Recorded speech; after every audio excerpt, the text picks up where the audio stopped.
আল্লাহ আমার সৃষ্টিকর্তা, আল্লাহ আমার সবার কাছে প্রিয় যিনি তিনি আমার রব।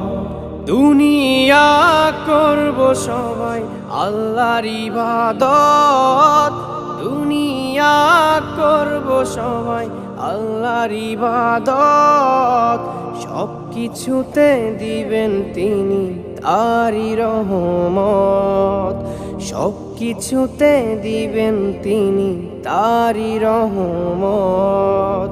আল্লাহ আমার সৃষ্টিকর্তা, আল্লাহ আমার সবার কাছে প্রিয় যিনি তিনি আমার রব। আল্লাহ আমার সৃষ্টিকর্তা, আল্লাহ আমার সবার কাছে প্রিয় যিনি